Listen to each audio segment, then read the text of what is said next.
The chess piece was missing its head. The Black Knight had been snapped at the neck. Some old damage, maybe from fight, maybe from someone who just needed to break something. Darren Cole found the set stuffed behind a loose ceiling panel in the common block, wrapped in a torn gray cloth. 31 pieces instead of 32. One broken knight.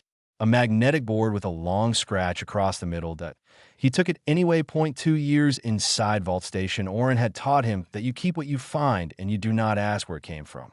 The station was carved into the belly of an asteroid somewhere past the Remus Belt. No windows, no sunlight. The air tasted like recycled metal, and the lights never fully went off and never fully came on. Just a permanent gray dim that made every hour feel like the one before it. Darren sat down at the long common table, set up the board, and stared at it. He had not played since Lena taught him as a boy. She had sat him down on the floor of their small kitchen, placed the pieces one by one, and told him every rule twice. She said the queen was the most dangerous piece on the board, but the king was the reason the game existed. He had been 9 years old. He had not understood that then, that he understood it now, that he set up both sides and played against himself, that IT was a poor game. He knew what each side was going to do. He tried to forget what his left hand was planning when his right hand moved, but the brain does not work that way. Both sides lost with full knowledge of every mistake. He reset the board and tried again. The common block held maybe 30 inmates during open hour. Beings of different species, some he recognized, most he did not. A pair of Vorkai guards stood at the far door, gray-scaled and still, watching without expression. Nobody paid attention to Darren and his broken chess set. He was human. Humans did strange things. This was already understood by everyone in the station, that he was halfway through his third solo game when he felt it. Not a sound. Not a movement. Just the sense of something large stopping nearby. Darren looked up. The being was Dravosi. That much was clear from the pale gray skin and the height, nearly 7 feet, with the wide flat shoulders of the species. Old. The skin around its jaw had deepened into long lines, and the eyes were the color of tarnished silver. It wore the same standard prison gray as everyone else. No markings. No visible number tag, which was unusual that IT was standing 2 meters away, looking at the board. Not at Darren. At the board, Darren said nothing. He looked back down and moved a piece. When he looked up again, the being was still there, still watching.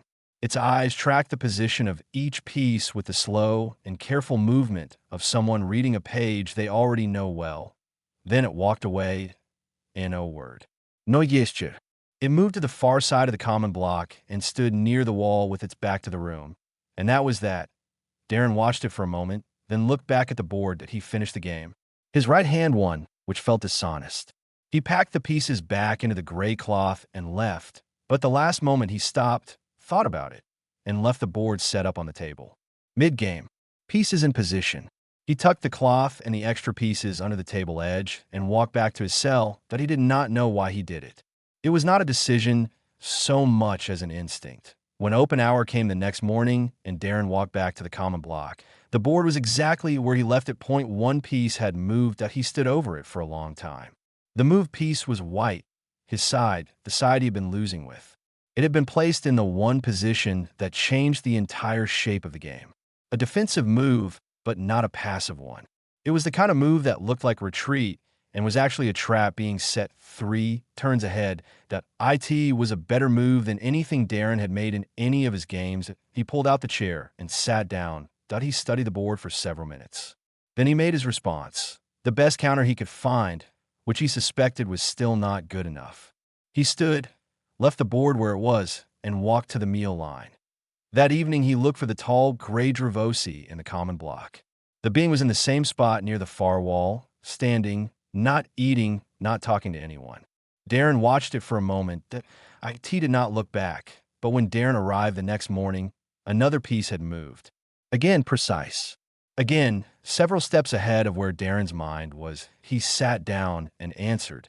They had not spoken a single word. They were in the same room for only minutes at a time. And yet something was happening at that magnetic board that Darren could not name. He reset his side, studied the trap being laid for him, and thought about his sister. The board does not lie. she had told him. He looked across the empty table at the space where no one was sitting. He already believed her. The board became a fixed point in a place that had none. Every morning Darren came back to it. Every morning at least one piece had moved, sometimes two, if the position called for it. He began leaving his response immediately, before breakfast, before anything else, so that whoever was playing the other side would have more time. He did not know why that felt important. It just did. The moves were not rushed.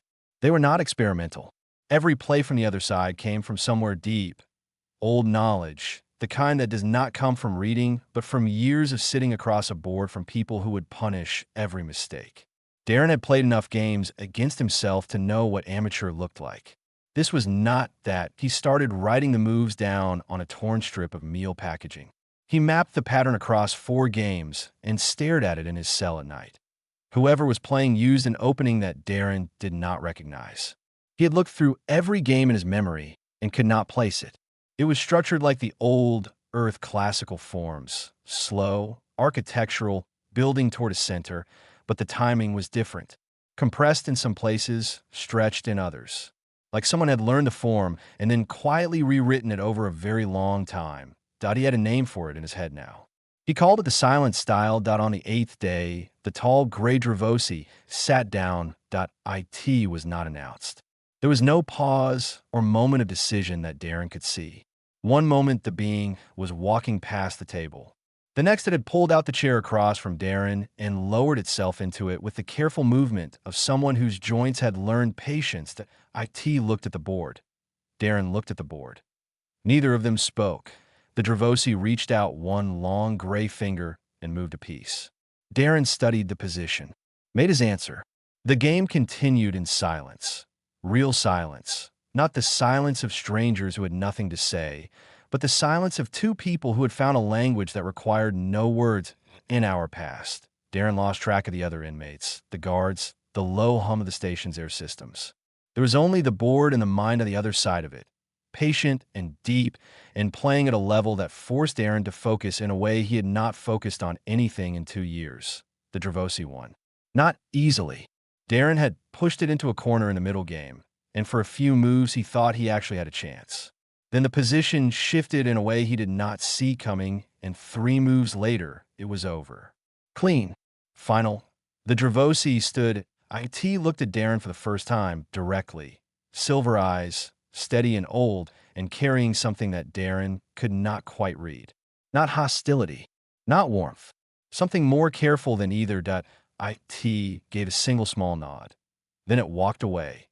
Darren sat with the finished game in front of him and felt something he had not felt in a long time. Not happiness exactly. More like the specific feeling of being seen by someone who did not see most things as worth their attention. 2 days later, Warden Sato called him in. Sato was Vorkai, the same species as the guards, reptilian and grayscale, but older and heavier, with the slow, careful movements of a being that had spent decades making administrative decisions. He sat behind a flat metal desk and looked at Darren with the expression he used for everything: controlled, neutral, mildly inconvenienced. He asked Darren what he was doing with Prisoner 7. Darren said he was playing chess. Sato was quiet for a moment. He said that Prisoner 7 was not to be disturbed. He said this with a particular flatness that Darren had learned to read. It was not a personal warning. It was a repeated instruction. Something someone else had told Sato to say, that Sato was now passing along without full belief in it. Darren asked who Prisoner 7 was. Sato said there was not information available to general population. Darren asked if playing chess counted as a disturbance. Sato looked at him for a long moment. Then he said the meeting was finished and Darren could return to his block. That evening, Darren sat at the board alone and thought about the word Sato had used. Not prisoner number 7. Prisoner 7, the way you say a title, not a number. The way you say something that has its own weight, that he set up the pieces, that he played the silent style as best he could from memory, taking the other side, trying to understand the thinking behind it from the inside, that he failed. The internal logic of it was beyond him, but he kept trying until lights low, and when he finally packed the board, he was not thinking about losing, that he was thinking about what kind of person plays a game like that, and what kind of life builds a mind like that. The game's at a rhythm now. Morning, the board. Midday, the board. Sometimes an evening game if the common block stayed open late. The Dravosi, Prisoner 7, sat across from Darren 3 or 4 times a week now. Always silent. Always present in a way that most beings in the station were not. There was a quality to his stillness that was different from the flat emptiness of the other long-term inmates. It was not numbness. It was control.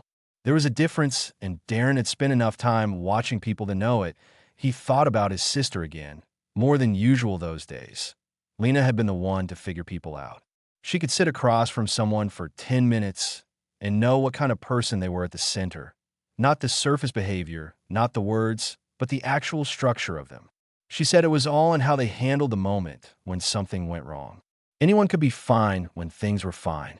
The board shows you who a person is when the position turns against them, she said. Watch what they do when they're losing. Prisoner 7, when losing, became more still. Not tense. Not hurried. More still. Like something settling deeper into itself and finding more ground. Darren had pushed him into bad positions twice in the last week. Once genuinely by skill and once half by luck, and both times the response was the same. A pause. A long look at the board, and then a move that was not panic, not desperation, but the quietest possible version of resistance he had never once tipped as king. That meant something. The thing that changed everything was guard Y'all. Y'all was young for a Vorkai, skin still bright gray, not yet the dull, weathered tone of the older guards. He was nervous in the way that young guards in hard places often were, trying to appear certain while clearly being nothing of the sort. He did his cell rounds with slightly too much attention to procedure, as if following the steps perfectly would protect him from whatever was actually frightening him, that he liked to talk. That was his main weakness as a guard. He did not talk carelessly, but he talked, small observations, minor complaints about the station systems, the occasional comment that revealed more than he meant it to dot. He was doing Darren's block check one afternoon when he glanced through the common block window at the board still laid out on the table. He said, without fully thinking, that it was strange to see the old one playing again. Darren kept his face still. He asked what y'all meant. Y'all caught himself. He said nothing. It was nothing. He moved on down the corridor with slightly too much speed, but Darren had heard what he said. The old one. Playing again. Not playing for the first time. Again. Like there was a history. Like someone knew something about who Prisoner 7 had been before this gray place. He turned it over in his mind for days. He noticed things he had not paid attention to before. The fact that Prisoner 7's cell was in a separate corridor from the main population. Not isolation, just separated, as if the placement had been deliberate. The fact that during full station roll calls, Prisoner 7 was counted by Sato, personally rather than by the line guards. The fact that when the quarterly Alliance inspection team had walked through 3 months ago, they had not entered that corridor at all. Someone had made decisions about how this particular prisoner was handled. Someone with enough authority to change procedure to tee their next game. Darren waited until mid-play, when the position was balanced and both of them were focused and the silence between them was the comfortable kind. And he asked it simply and directly. He said, "Were you someone important?" Once, he did not look up from the board when he asked. He kept his eyes on the pieces. He did not want the question to feel like a confrontation. A long silence. Long enough that Darren thought the answer would be no answer at all, which was its own kind of answer. Then the Dravosi spoke. One word. Low. Careful. And carrying inside it the whole weight of something that had once been enormous and was now reduced to a single syllable. Once. Darren nodded slowly. He looked at the board. He moved his bishop 2 squares and left it in a position that was technically neutral, but pointed towards something the other side would have to deal with. Prisoner 7 looked at the move for a moment. Then he looked at Darren, not with the guarded distance of the early weeks. With something more like recognition, the specific look of a person who has just realized they are understood by someone they had not expected to understand them, but he reached out and moved his piece. The game went on. Outside, the common block window of the station made its low permanent sounds. The hum of recycled air, the distant clank of a maintenance door, the faint mechanical breath of a place that was alive in the way machines are alive, and nothing more. Inside, 2 prisoners played chess. One of them had once been something the galaxy still had not decided what to do with. the other was simply paying attention. He told it slowly, not in one conversation. That was not how Arhin Vast did anything. It came out across many games, across many silences, in short sentences that arrived like pieces of a structure being assembled one at a time. Darren listened. He did not ask follow-up questions. He had learned that asking pushed the door closed. Waiting left it open. The Dravosi hegemony had been old. That was the first thing Arhin said. Not old the way the Alliance described it, which was backward, slow, resistant to modern governance. Old in the real sense. 700 years of continuous rule across 14 systems, built on agreements and trade, and a legal structure so layered that it took a team of scholars just to map it. Not a cruel empire, not a perfect one, but a real one with memory and tradition and the specific weight of something that had existed long enough to know what it was. Arhin had inherited it at age 42 after his father's death. He had ruled for 31 years. He said this without pride and without grief, the way you state a measurement. The end had not come through war. That was what Darren had not expected. No fleet had broken through. No rebellion had burned the capital. Admiral Severa of the Galactic Alliance had spent 9 years building a legal case. Trade violations, border disputes, internal security claims that were barely plausible, but barely plausible was enough. One by one, the systems that bordered the hegemony signed agreements with the Alliance. One by one, the trade routes shifted. The hegemony was not conquered. It was made irrelevant. And then when it was isolated enough, the Alliance declared it a destabilized zone and moved in administrators that IT was all documented. All legal. All completely deliberate. Arhin had refused to sign the dissolution papers. That was why he was here. Not for violence. Not for war crimes, for refusal, for standing in a room and saying no to a document that would have made the whole thing official and given the Alliance the final piece it needed. He had been imprisoned within a week. Darren sat with this for a long time after that particular game, but he thought about the scale of what he was hearing. He had come to Vol Station Orin for running food to a blockaded colony, small, specific, a single act with a clear shape. What Arhin was describing was something of an entirely different size. An entire civilization ended with paperwork that he said this to Arhin at their next game. Arhin looked at him with the expression he had begun to use more often. Not quite a smile, something more internal than that, like something recognizing itself, that he said, the method does not change the result. Darren lost that game badly. He had been distracted, thinking more than playing. Arhin won without difficulty and without comment on the quality of the game, which Darren appreciated. What Darren had not expected, what kept catching him off guard, was that Arhin was not broken. He had expected something like ruin. A man who had ruled 14 systems and lost everything, sitting in a prison asteroid for, Darren had done the rough calculation, at least 6 years now. He had expected to find someone who had caved inward, but Arhin Vast had not caved. He had compressed. There was a difference. He had taken everything that he was and pushed it down into a very small space and kept it there, intact, waiting. The way the best chess players held a strategy across 20 moves without the board showing it. Yet one afternoon between games, Darren said the first genuinely personal thing he had offered in months. He talked about Lena. Not her death. That was not a thing he could talk about simply, but about the kitchen floor, the chess pieces, the lesson about the queen and the king. He said that he used to think she was being poetic and that he now thought she was just correct. Arhin listened the way he did everything, completely, without interruption, without his expression moving much. Then he said, she sounded like she would have been worth knowing. Darren nodded. He reset the board. They played in silence for an hour. It was one of the best games they had played. Close throughout, neither side finding a clean advantage, both of them pushing and adjusting and pushing again. It ended in a position so balanced that by silent agreement, they simply stopped, both studying the board.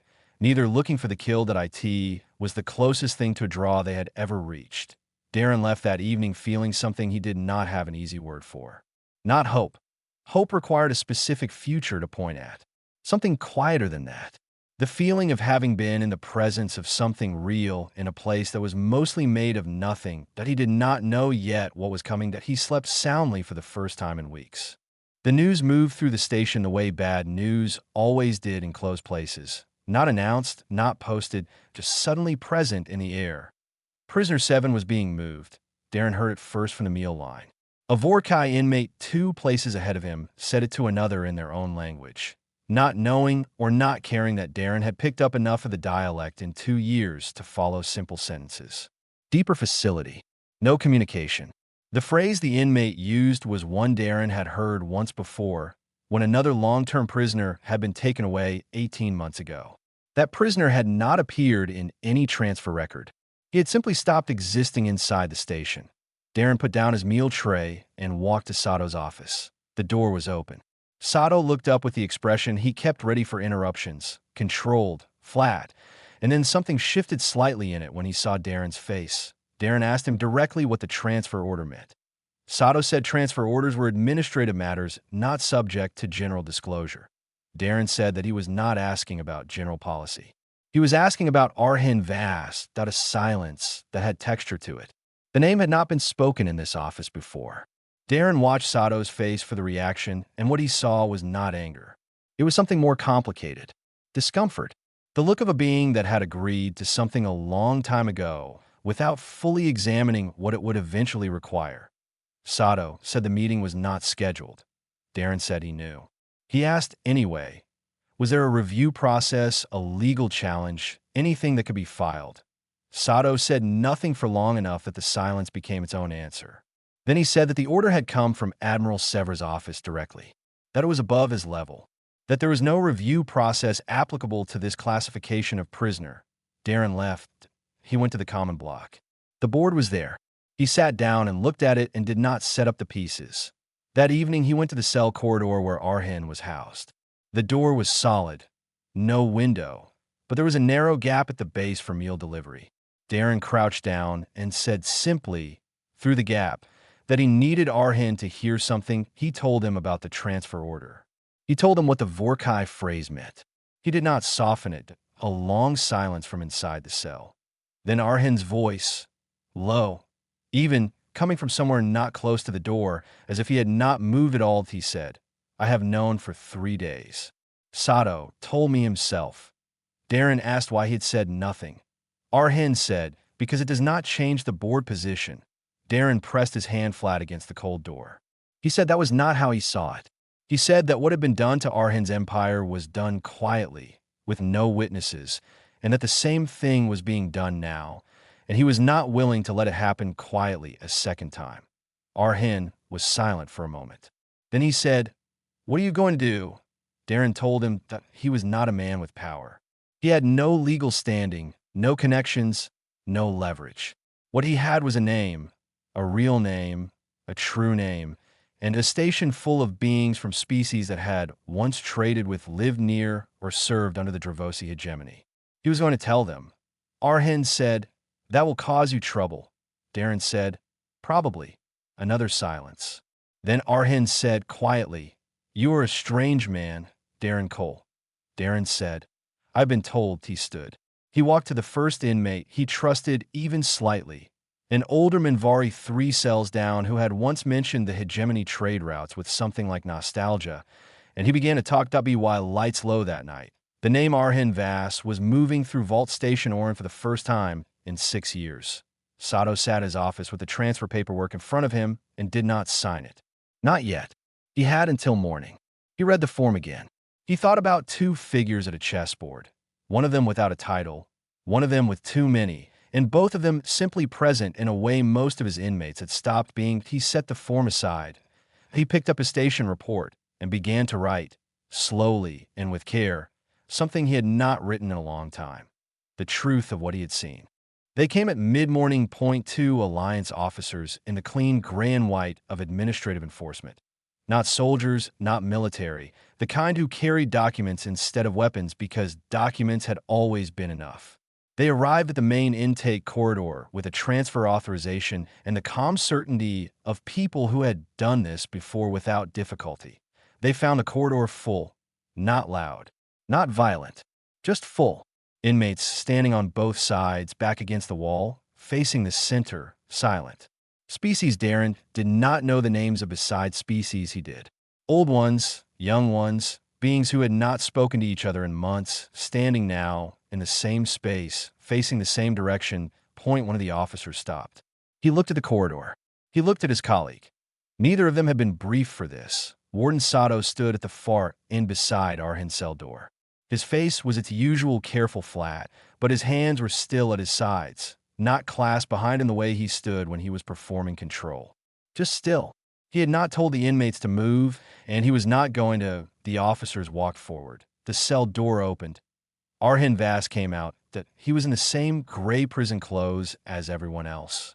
No different in any visible way from the man who had been sitting across a chessboard for months. But he walked into that corridor, and every being in it saw him at the same time, and the silence shifted, became a different kind of silence, the kind that is not empty but full, heavy with something that had nowhere else to go. Darren was standing at the front. He waited until the officers had stopped beside Arhin, papers in hand, and then he spoke. He said the full name. Arhin Vass, last emperor of the Dravosi hegemony, ruler of 14 systems, 31 years of documented governance, imprisoned without trial under a classification that had no legal review. His voice was not loud. The corridor was quiet enough that it did not need to be. The officers looked at him. One of them started to speak, something about authorized personnel and movement protocol. Darren did not respond to it. He kept his eyes on Arhin. Arhin had stopped moving. He was standing straight. Not the compressed stillness of a man, making himself small inside a small place. Straight, fully upright, the way a person stands when the weight of what there stops being something to hide. He looked at Darren. The same small nod from the very first game. Darren nodded back. The officers moved Arhin forward. There was nothing else Darren could do, and he had known that from the start. He had never expected to stop the transfer. He had expected to make it visible. And it was visible now, in a corridor full of witnesses from a dozen species, with Sato's written report already filed to the station system, and therefore already beyond anyone's ability to quietly delete. The Dravosi inmate 2 rows back made a low sound. Not a word, something older than words, the kind of sound made when something that mattered is acknowledged. Another voice joined it. Quiet, brief, then gone. The officers walked Arhin Vass to the intake dock. Darren did not follow. He stood in the corridor as the other inmates dispersed slowly, and then he went to the common block and sat at the chessboard. He set up the pieces. Both sides. He played white and began the opening with a move Arhin always made first. The quiet center pawn, not aggressive, just present, claiming space without demanding attention. He played both sides. He played the game out as carefully as he could, trying to hold Arhin's side the way Arhin would have held it, with that deep patience and that structural thinking and that total refusal to panic when the position turned bad. He lost, playing as himself. He sat with the finished board for a long time. Somewhere in the station network, Sato's report was sitting in the administrative log, time-stamped and attributed and impossible to unmarked. It would be read. Maybe soon, maybe not. Maybe by someone with the authority to pull a thread. Maybe not. Darren did not know. He only knew what had been done and what it had cost and what it had been worth. He reset the pieces to the starting position and left them there, both sides ready. The board opened for whoever needed it next. He walked back to his cell in the gray permanent half-light of Vault Station Orin and thought about a man who had once ruled an empire and who had, in the end, walked with his back straight through a corridor full of witnesses because one human had refused to let him disappear alone. That was the thing about humans that the galaxy kept failing to account for. They noticed people. They kept noticing, even when noticing cost something. Even when the noticed person was already lost. That IT was not a weapon anyone had ever thought to fear. That IT should have been